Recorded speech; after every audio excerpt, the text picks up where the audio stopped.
We're now in record. Yeah. Thomas Mikey, there's an alien inside. Alien inside, yeah. Oh, here was the side, yeah. So we had a very good talk with Martin Colburn yesterday. It's not, Huh? he's just like calling himself Coburn. There's an L Coburn. in there, but you're not allowed to Coburn. pronounce it. Okay. Okay. Now he was talking about his stuff, and rather than talk about his stuff, Thomas, what about the Mars stuff? You What did a about very good presentation in the summer. So what difference? What do people have to look forward to at the Basis 2024 Christmas conference on December the 14th in Pusey, Bouverie Hall in Pusey? And without telling them all the secrets so they don't bother turning up, what have they got to look forward to? what have they got to look forward to? Yeah, and first of all, thank you for inviting me. I'm deeply honored and I'm looking so much forward to it. But my presentation in the summer was based on two findings or anomalies on Mars.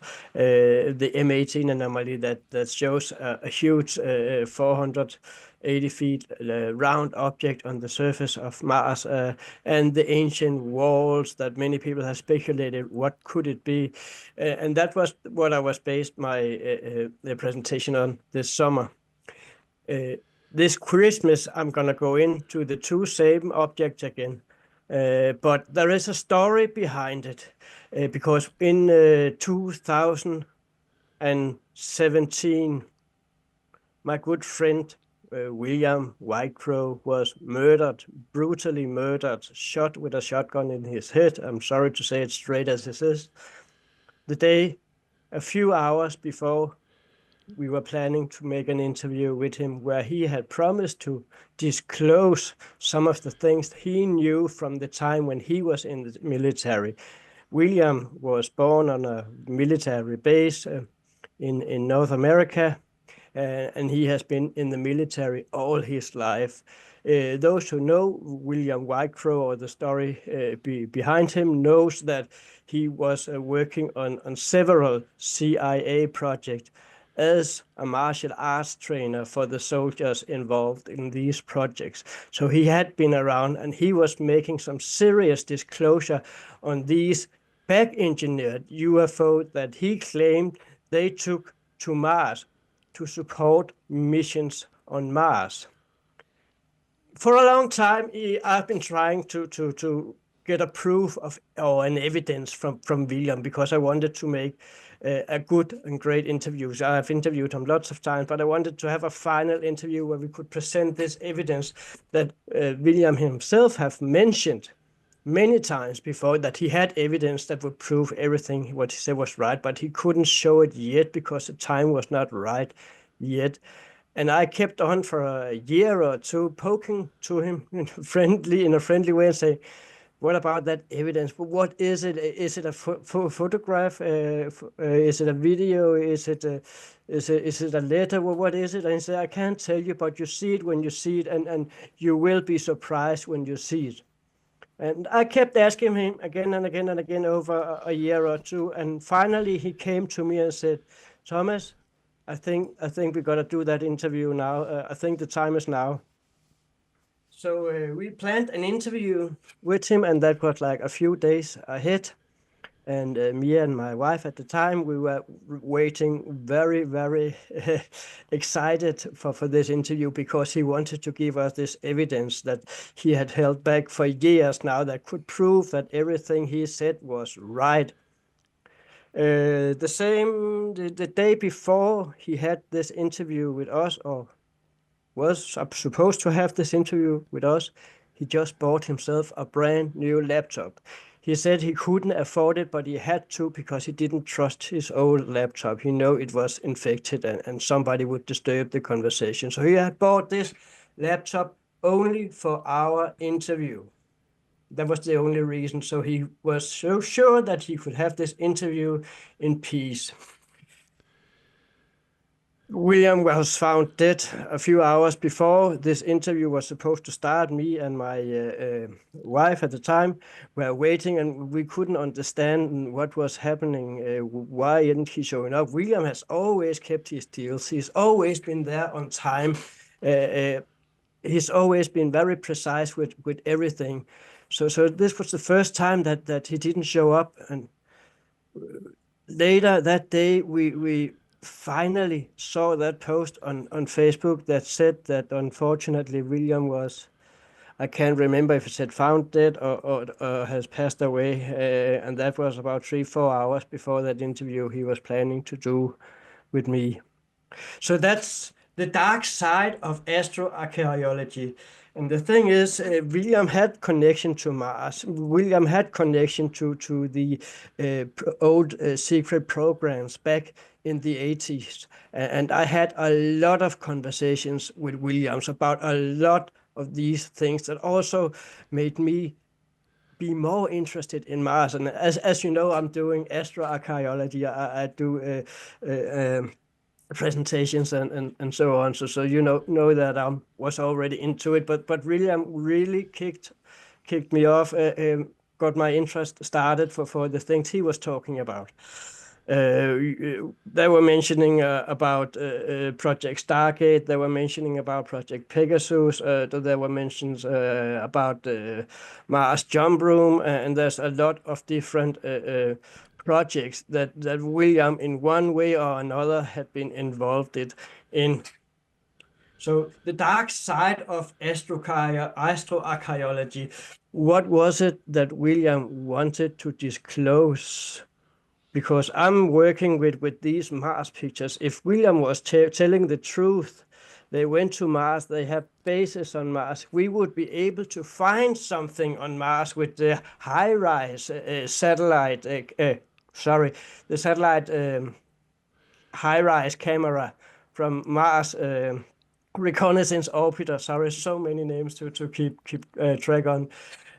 Because they have the highest resolution. Well, I think one way of doing it is just calling them the Mars probes as opposed to satellites. Mars probe, some of the Mars probe. But the funny thing is that the best picture we have of something that could confirm the existence of these constructions on Mars that William also was talking about and got killed for talking about was taken with the Mars Global Surveyor, the old satellite, not the oldest, but this one was sent up in 1996 and was replaced in 2006 by the Mars Reconnaissance Orbiter. But while it was up in the year of 2000, in November, it took this fantastic M18005558 image that showed that round, people call it UFO. I don't believe it's a UFO. I believe it's a construction. And you can see clearly that it doesn't belong there, and there's nothing like it in the surroundings.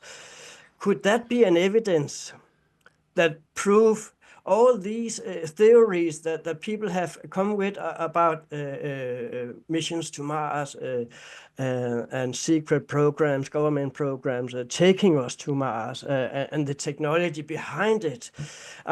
I want to dive into some of these things and combine them with some of the pictures we can find from Mars. And I also want to tell the story about William Whitecrow so his words gets out, because I have a little surprise. I showed William a picture of a UFO I had. It was not a picture, it was a video. It was not my video. And I showed him and asked him, what do you think? I could have sent him a CGI. I could have sent him whatever. I sent him something that looked really, really authentic and that I believed in. And what he said to me was, that video is the closest I've ever seen anything that looked like some of the craft I flew in. And that craft in that video was an American Air Force craft, round UFO shaped with the Air Force logo on, and I will show it you at the conference so you can see what UFO we are talking about. Because if that was what William wanted to disclose, and he had more material from that craft that was taken in Mexico in an American base, then That's we got fascinating, something Thomas. to talk about. And just to relieve everybody, my bit of the recording didn't happen, so I think you're the sole occupant of this interview at the moment. But anyway, this is fascinating, and it's Mars keeps knocking on the door. Every day, and I will hear more and more and more. One of my missions in life is to get people interested in searching for life on Mars as an astroarchaeology researcher, or just being interested in it. One of my missions is to show people, that's also why I created Astroarchaeology Research Society, that you can find on Facebook, how easy it is to go in and use the satellites, get pictures downloaded, and start searching through them. Everybody can do that. I even got videos up on basistv.com. Go check them out down in contributors section that shows exactly how to find the M18 anomaly for, if you want to have a closer look at that yourself, with all the links to NASA's websites. So that's one of my missions here in life, is to get people to dig deeper into Mars when we are not around anymore. Well, yes, we all sort of seem to be popping our clogs, but you also mentioned Basis TV. Now you have got 2 new people that we're putting on Basis TV. I mentioned it in a fast blast. Do you want to talk about them? I can talk about the one of them for now, and that's of course Penny Bradley. We made a deal with Penny Bradley because we would like to promote Penny's videos also, and her material. Well, her videos keep going missing. Yeah, so we have offered her to secure her videos on our channel, so you can find them at any given time. Well, that's absolutely fantastic. And I know that she's actually mentioned that on her blog. I think she mentioned on a YouTube interview on her own channel. And a picture that she gave me, which looks as it's a huge cylindrical long object. It's not a Zeppelin, but it's that sort of a shape, close over the sea. I have saved that on my phone, and I cannot find it. No. I managed to upload a copy to a Facebook blog that I did, but I cannot find it. It's saved on the phone, but my God, if I try to find it. Anyway, Thomas, this is absolutely fantastic. I'm going to get this edited, and Martin Colburn has just uploaded that. And so the only 2 I need to track down is Sandra DeRoy and Teresa Tannehill. And hopefully Teresa will have something for us over the weekend. Pardon? We'll find you. We'll find you. We know where you live. Yeah. That is terrible about Willie then. Yeah, that was a when was that? Story. That was 2017.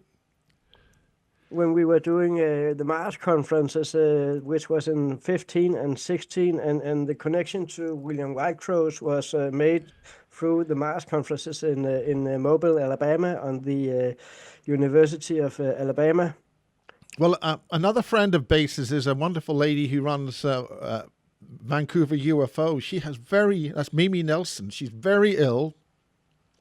She was involuntarily injected about in 2020-ish, because she went in for an injection for pains in her hip, and they gave her something else, involuntary, without permission or consent injection, and now she's very, very ill. So, but she has a very, very vivid memory of being on Mars and being taken by her parents and put into the ships to leave while all hell broke loose.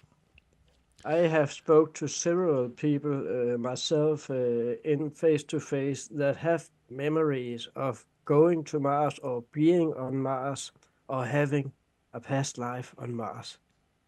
So it is a very interesting subject, Mars, because there is so much more to it than we will ever find out in our lifetime. Well, as planet.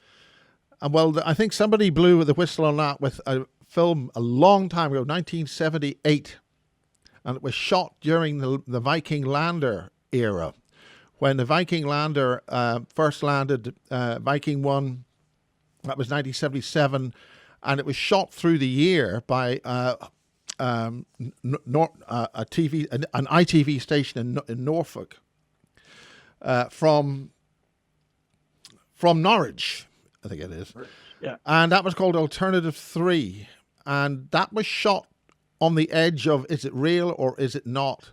And there's a lot of discussion about that Alternative 3 and the encrypted TV pictures coming back from Mars and how they landed there in 1963 or a lot earlier. Of course, there are people saying they landed there a lot earlier. There's a whole lot of stuff on that. And that's for another time, and that's why we're talking about Penny Bradley.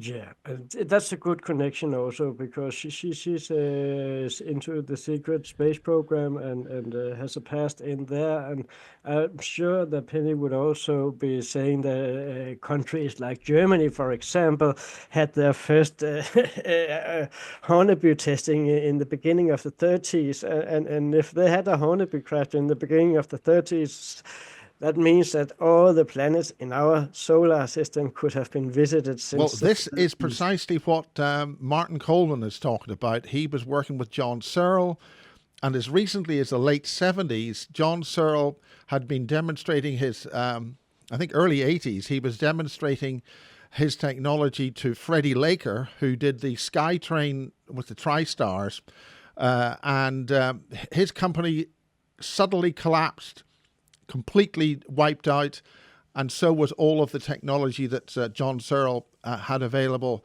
And I didn't realize it was as recent as that, but the reason for that is that's I've just put that up with Martin Coleman. Well, thank you very much, Thomas, and I expect hopefully a lot of people will be buying tickets, and we have a great time. I'm looking forward to be there. Good. Yeah. Bye. Great. Well, I'll switch off